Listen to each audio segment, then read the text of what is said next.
और justice okay.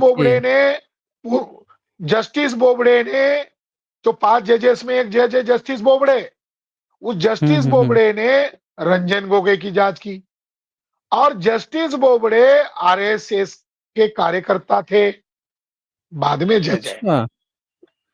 Okay. उनके जो पिताजी है, उनके पिताजी जो है वो आरएसएस के कट्टर हम्म। वर्कर थे, वो भी वकील थे। ओह। आरएसएस की वकील विंग बनाया उनके दादा, उनके खानदान के लोगों ने। तो जो हम्म। आरएसएस के बोबड़े हैं, उन्होंने इनके साथ ब्लैकमेल किया गया होगा कि हम आपको शुद्ध चरित्र का सर्टिफिकेट देते हैं, तुम्हें ये फैसला हमारे फेवर में देना होगा और केवल हस्ताक्षर करना होगा। और उन्होंने ऐसा किया, और ऐसे करने के बदले में उनको शुद्ध चरित्र का सर्टिफिकेट दिया और उनको राज्यसभा का सीट भी मिला। ये ब्लैकमेलिंग करके फैसला सुनाया है।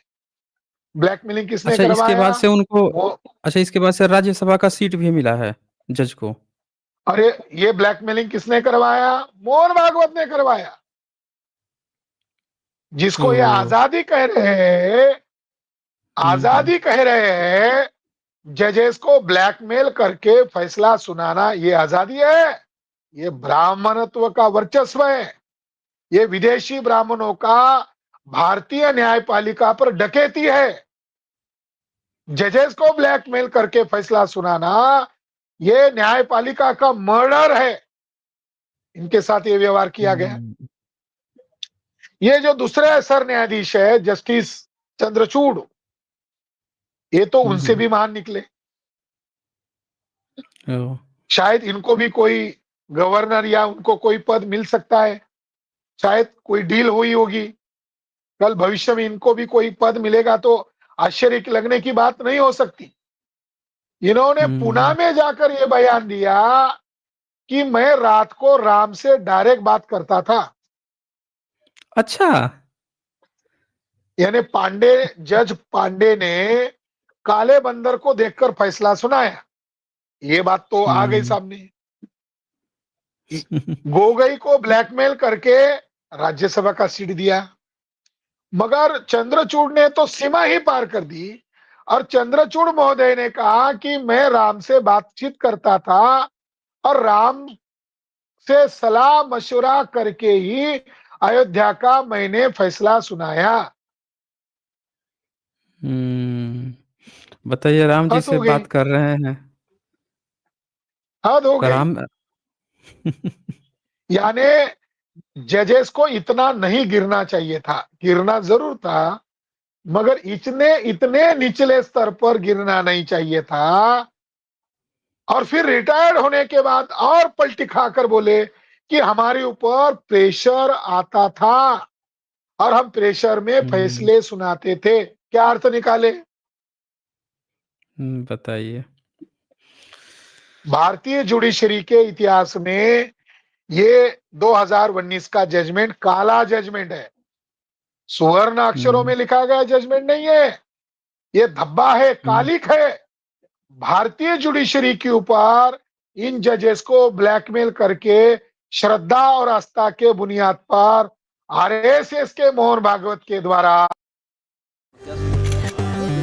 एक और प्लीज प्लीज। श्योर। इनसे मिलिए, ये है आकाश त्रिपाठी जो ड्रीम 11 पे आरएसएस के मोहन भागवत के द्वारा ब्लैकमेल करके जो जजमेंट दिया गया, ये कालिक है, कलंक है। हम्म। और ऐसे जजेस भी लोकतांत्रिक देश पर कलंक है, जिन्होंने उनका अपना इस्तेमाल होने दिया।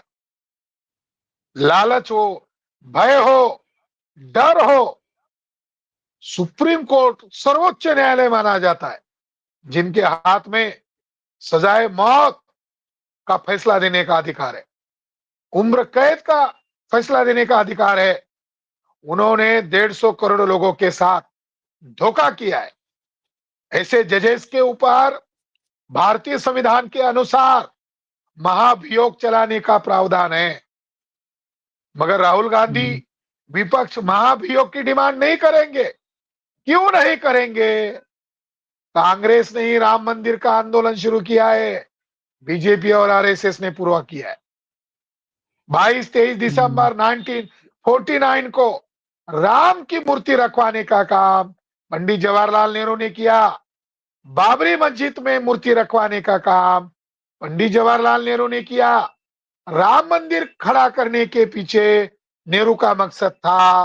अंबेडकर साहब के द्वारा लिखा गया संविधान बहुजनों को शासक बनाएगा वोट के आधार पर, मगर हिंदू मुसलमान क्रिएट करना है तो मंदिर मस्जिद का विवाद खड़ा करना होगा। इस रणनीति के तहत राम लल्ला की मूर्ति रखवाने का काम नेहरू के द्वारा करवाया गया।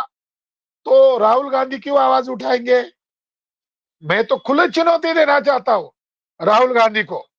अगर वो कह रहे कि इनको जेल होनी चाहिए, भागवत को जेल होनी चाहिए कि जिस दिन ये हुआ मोदी के द्वारा उद्घाटन किया गया 22 जनवरी को, वो दिन स्वतंत्रता दिन है, तो आप राहुल जी कह रहे कि इनको जेल होना चाहिए, तो आपके परदादा ने उस मंदिर के अंदर राम की मूर्ति क्यों रखी? इलाहाबाद हाई कोर्ट में एक मामला वकील ने सामने लाया, मुस्लिम पक्षकार के वकील ने, कि इन्होंने मूर्ति रखी, मान्य किया। मुसलमान नेता नहीं मान रहे, मुसलमान आज भी कांग्रेस को अपना रहनुमा मान रहे, मगर कोर्ट में ये बात आई कि मूर्ति किसने रखी? नेहरू जी ने रखी। विवाद हुआ होगा। तो उस समय का गृह मंत्री क्या कर रहा है, उस समय का प्रधानमंत्री क्या कर रहा है, उस समय के गृह विभाग और नेहरू जी के बीच में कोई पत्राचार हुआ है क्या? गृह विभाग की कोई रिपोर्ट बनी है क्या? तो उस पत्राचार, उस रिपोर्ट को कोर्ट में पेश करने का ऑर्डर दिया गया। इलाहाबाद हाई कोर्ट में छानबीन किया और उसका 2 पन्ने का लेटर कोर्ट में पेश किया गया। सारे रिकॉर्ड अवेलेबल है, मगर नेहरू और गृह विभाग और उत्तर प्रदेश सरकार के बीच में जो करस्पॉन्डेंस हुआ वही फाइल गायब है। इतनी आश्चर्य की बात है, वो फाइल क्यों गायब है? बीजेपी को वो फाइल सामने लानी चाहिए आज। क्यों बीजेपी के लोग नेहरू जी की इज्जत बचा रहे हैं? आश्चर्य की बात है, शर्म की बात है। कांग्रेस और बीजेपी का हिंदुत्व एक ही है। आरएसएस का हिंदुत्व, यही आरएसएस का कांग्रेस का हिंदुत्व है। 1957 में इलेक्शन हुआ, आरएसएस के वर्कर लोग कांग्रेस के सीट पर चुनाव लड़े कई राज्यों में। एक हरि बाबू नामक एक आरएसएस का वर्कर उड़ीसा का था और गोलवलकर को वो कैडर प्रशिक्षण शिविर महाबलेश्वर भुवनेश्वर